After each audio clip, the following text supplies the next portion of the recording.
begin with an experience that one Mata shared yesterday. She is in Gyan for the last 10 years, and yesterday I had an opportunity to sit and talk with her. So generally, we are always conducting classes, and so there's not much talking, but yesterday she was talking to me.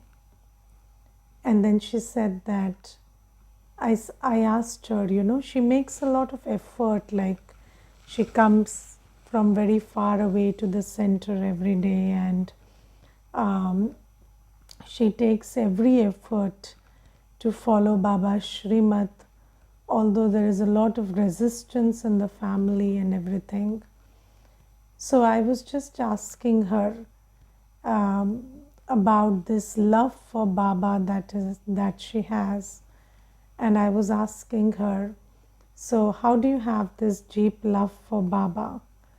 So she comes from a very good family, and none of the family members are in Gyan, and there is a lot of resistance, but she makes effort. So I was just asking her, and then she told me something very beautiful.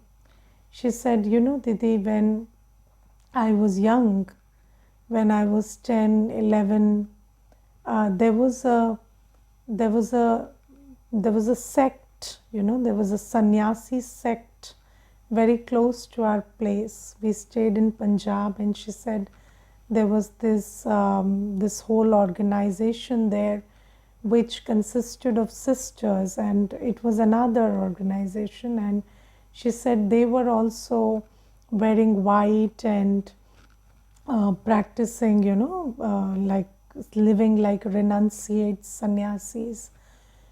So I always thought that, I want to be part of them. I want to leave the house. I don't want to get married. I want to just be like them. And I always, while I was coming from school, going to school, I used to admire them. I used to stand there in front of their ashram for 5 minutes, 10 minutes every day, and I would just look at them and look at their white dresses, and I don't know, there was this feeling that, these people are pure, and I always was attracted to that. But when I was 16, I started understanding that I'm not a very, I'm not a very assertive person. And my father is not willing to keep me unmarried. So my father is not going to allow me to go and stay in an ashram or something. And I also understood that it's not just my father, but it was also me, because I don't have that kind of strength and I probably I don't have that kind of, resolute nature to fight against the wishes of my father. So from 16 onwards, it was very clear that I cannot choose that path. And then I started suffering very silently because of that. And she said, it is all in the mind. You see, Didi, I never shared this with anybody. Nobody in the family knows, nothing. But this is a secret that I'm sharing today with Baba. And she said, and then when I was 19, I was married off. And when I was married, and then, suddenly I felt like all my dreams are shattered, because I cannot be pure, and that path is not for me now. And I felt like I can never go back, and things can never be the same. And I gracefully, I accepted whatever was, and I started living the life of a grihasthi, and slowly, gradually, I started getting colored by it also, because when you live in an environment, so you don't realize how you get colored. And I also started being very egoistic and all of this stuff. But then suddenly, Didi, after these 20 years or 25 years of marriage, Suddenly I saw this center open in our vicinity. So when you people moved to our colony, at that time I saw you for the first time, and again, that desire that came out again. And then I undertook the course, and then, when I undertook the course, I had asked you a question: can we be Baba's good child while living in the household? So, does the fact that I am married, or does the fact that I have children, or does the fact that I have engaged in lust, or does the fact that I have been vicious in this birth not stop me from having the right to, to belong to Baba? So, and you had said, no, Baba has come for us, Baba has come for the children who have been vicious for 63 births, and Baba has come for children who have been or are living in the household. And Baba says, you have to practice whatever I am telling you while living in the household, and you have every right to be the number one in Satyug if you just practice what I say while living in the household. And she said, Didi, I was so happy. I cannot tell you. I don't know if you remember that day, but I was so happy that I have a chance of, becoming what I wanted to become. And from that day, I started taking baby steps. I did not, because, I had also had this 20 years of journey, and I was also having a lot of sanskars, which I realized, which had nothing to do with the husband or the children, but those were my sanskars. And I knew that we are all talking about sanskar parivartan. But it took me a lot of time to take, baby steps and then take big steps. But now I feel like, even while living in the household, I feel no less than anybody on earth, to claim that right to be the golden aged king or queen. So she was saying this thing, and I felt really, some stories really inspire you. And sometimes, when you read the Murli, we don't understand. Sometimes, there is so much of questioning in the society, because, many people in the world don't understand why Baba is coming and telling that you have to be absolutely voiceless while living in the household. But do you understand that Baba is saying that if you want to be a deity, if you aim to be a deity in Satyug, then you be voiceless while living in the household.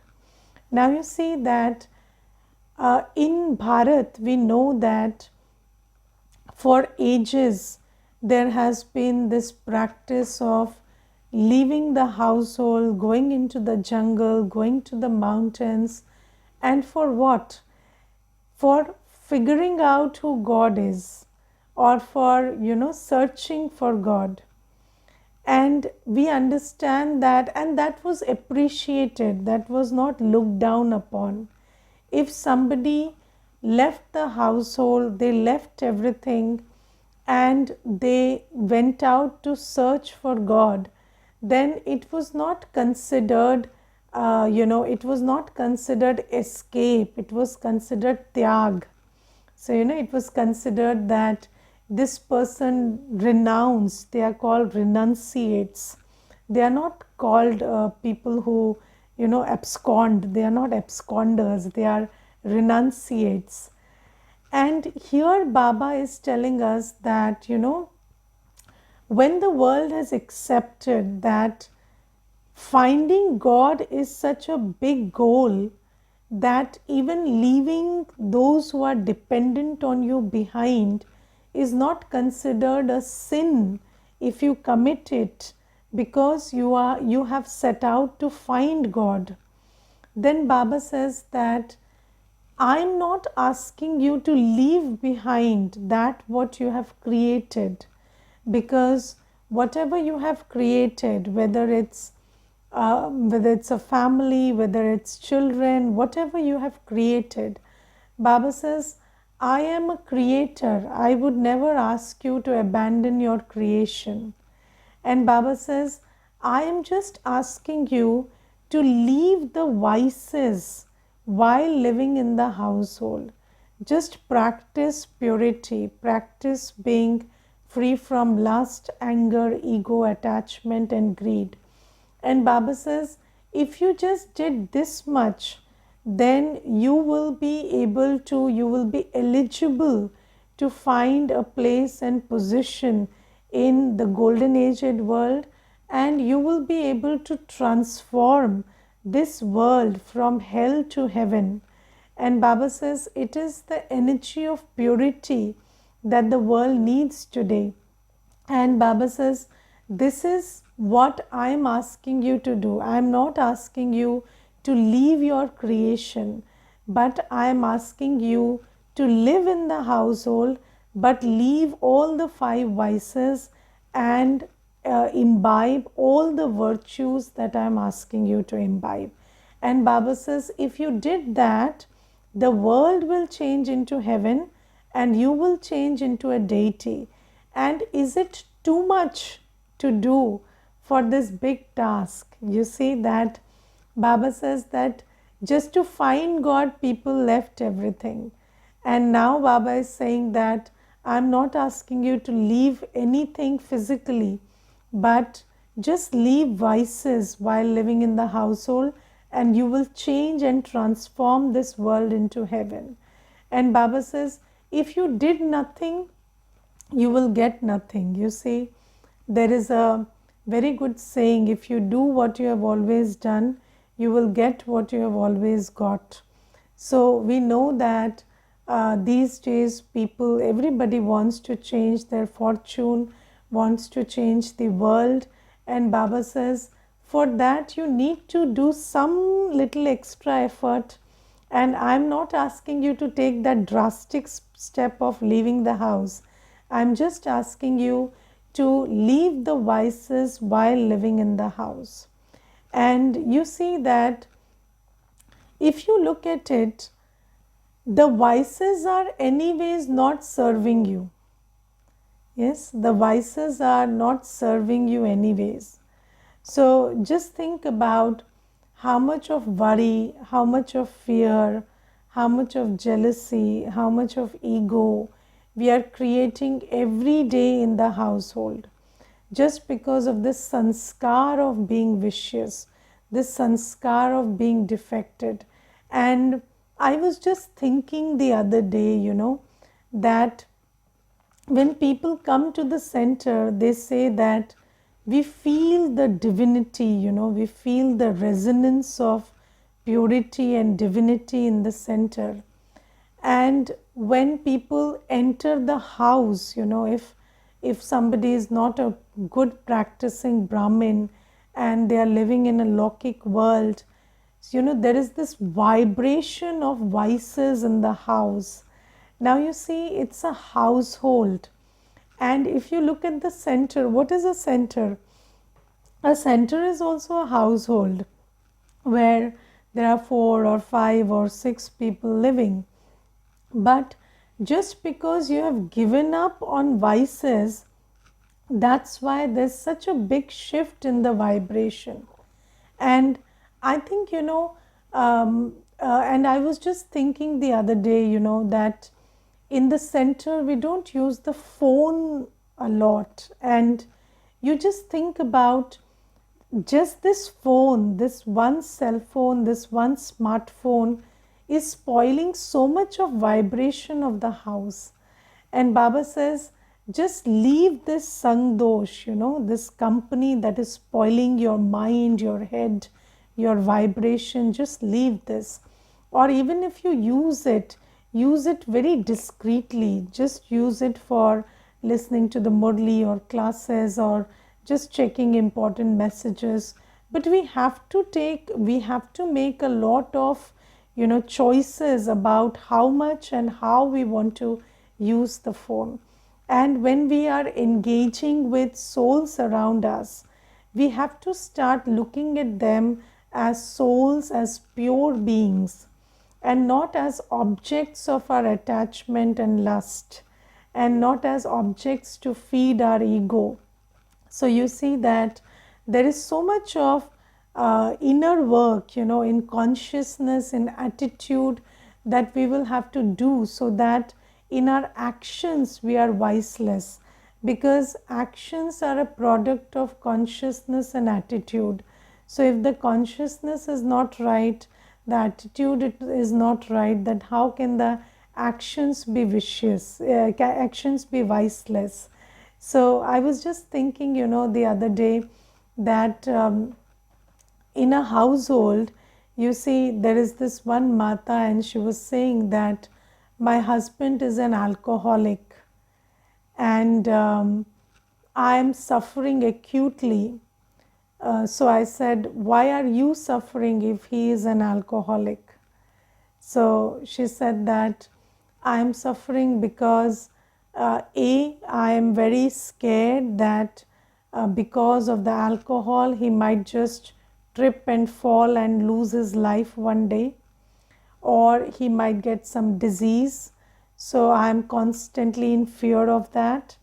And B, I feel, that my husband is not my partner anymore, and he has drifted away because of the alcohol. Now he is married to the bottle of the alcohol, and he is not married to me anymore, and he cannot even see my pain, or he cannot see my condition.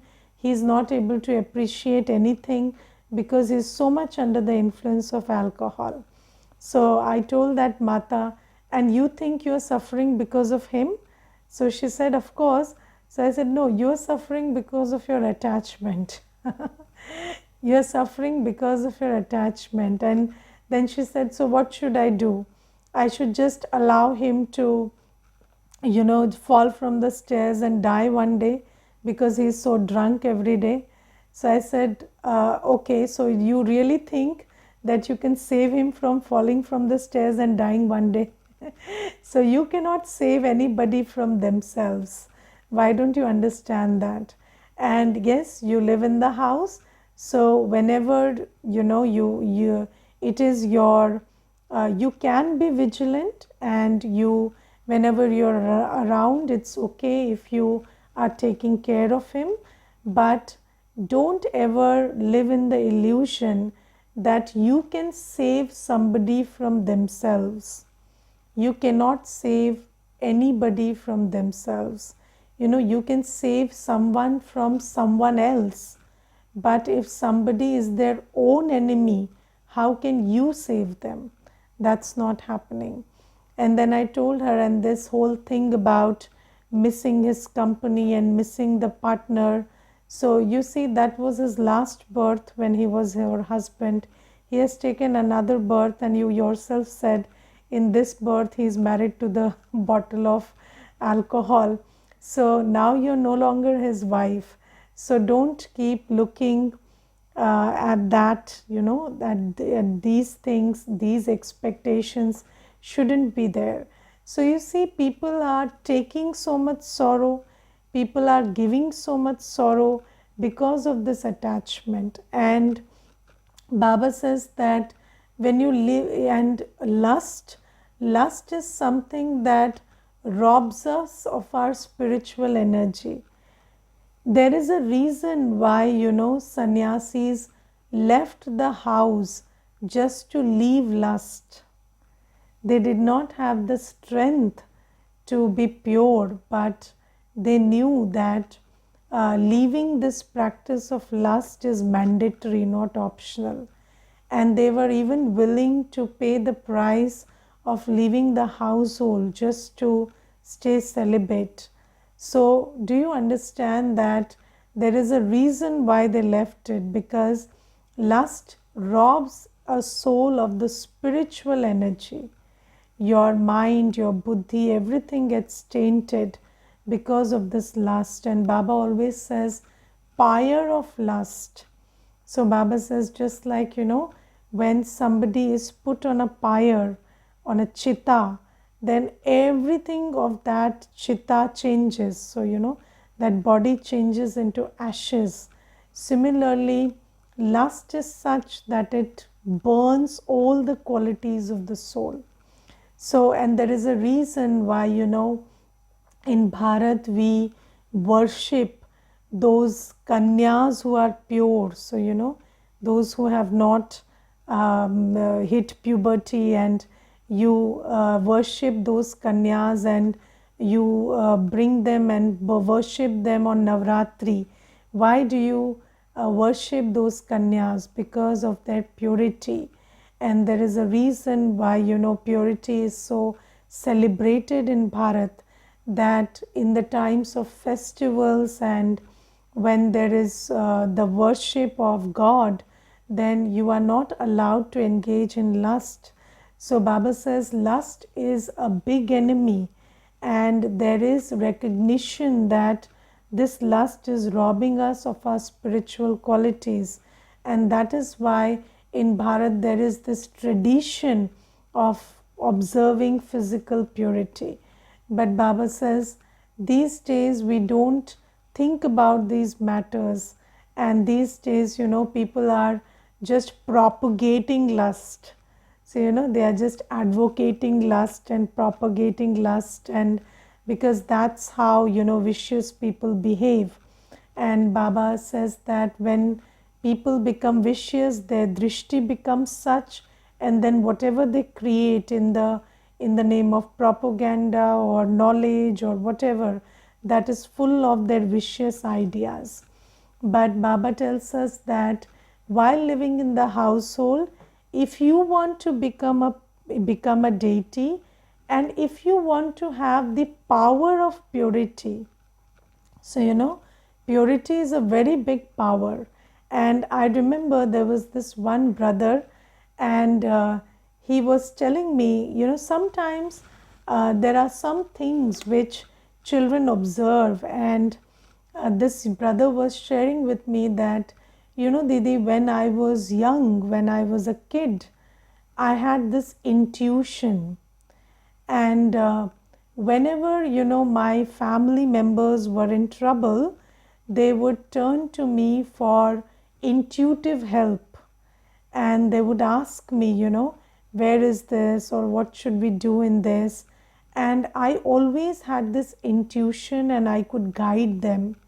And I was revered as some kind of deity in my family when I was young.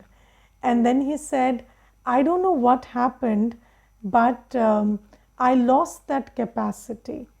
And I asked him, so what do you think happened? So he said, I think I became vicious.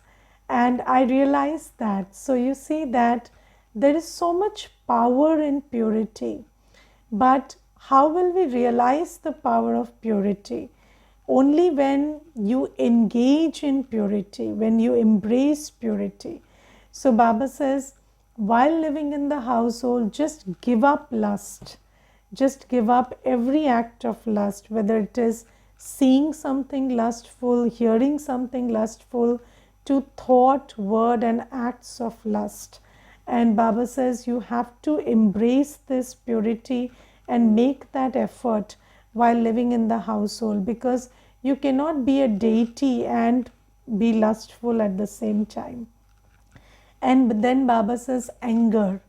And do you understand that just like lust, anger is a sanskar? And I remember, there was this one sister, and she, when I came into Gyan, she was the first BK I saw very closely. And I observed that even in the most difficult of situations, what she would do is she would just talk very lovingly and politely. So, there was this one sister, and what she did is she put salt in the halwa instead of sugar. And this sister saw it, And she said, very calmly, she said, Ben, namak nahi, chini dalna hai. So she said very calmly, she said, don't put salt, sister, just put sugar in it. So, and then sister said, this is spoiled and this and that. She said, no problem. You make another set and just use sugar. Sugar is in that bottle, not this bottle.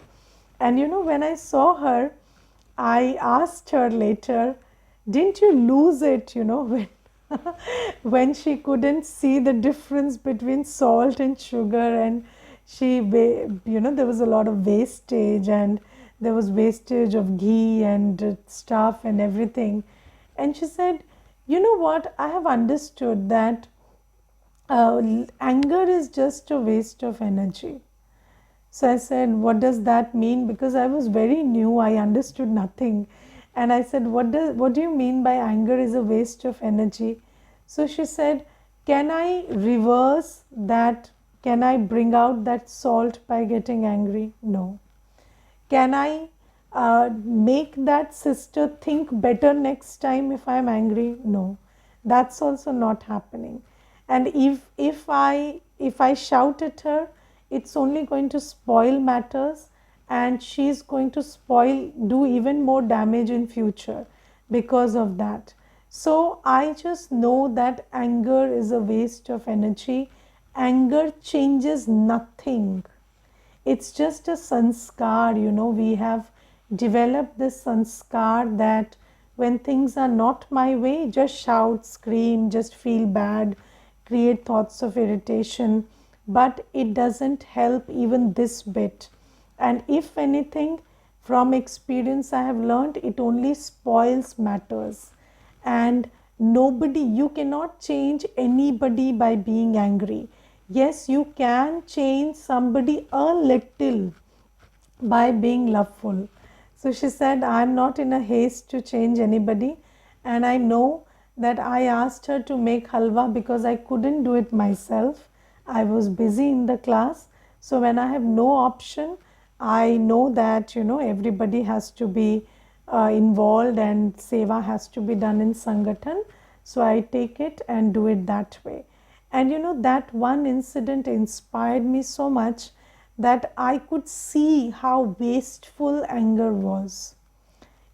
Previously, I could never see that anger was wasteful.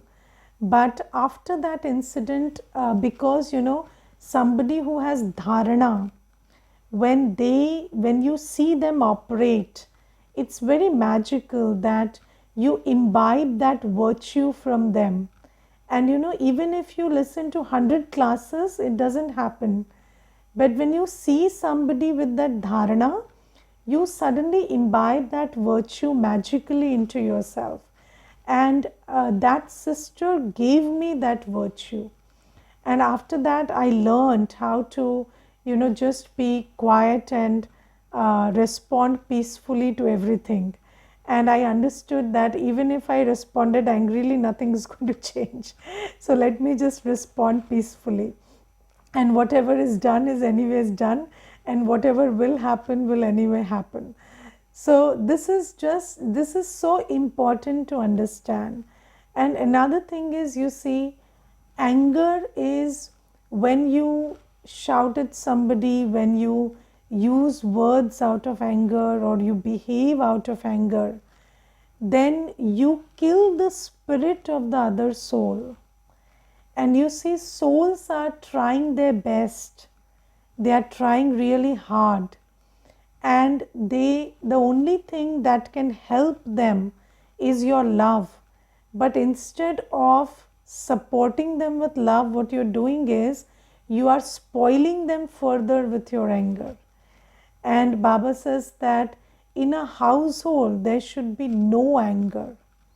And Baba says that while living but there is a law, kameshu krodeshu, which means somebody who has lust will have anger. So, it is not possible to win over anger without winning over lust. So, Baba says that you have to practice being celibate first, and purifying all your senses from the energy of lust, and then work on your anger. And then Baba today says greed. A household has to be free from the energy of greed. And you see that greed makes you steal. Yes, whether it is the greed for things, whether it is the greed for attainments, whether it is the greed for power and appreciation, greed makes you steal. And you can never forget whatever you have stolen. So, even if you were a 5-year-old child or a 2-year-old child and you stole something, you remember it until today, don't you? And you took somebody's pencil, didn't return in school, you took somebody's notebook, didn't return, or you took it from the library, you didn't return. You can never forget something that you have stolen, something that is not yours and you stole it, whether it is somebody's credit, whether it is somebody's money, whether it is somebody's things, whether it is somebody's right. If you have stolen it, you can never forget it. And just think about how much this act of stealing weighs on your heart.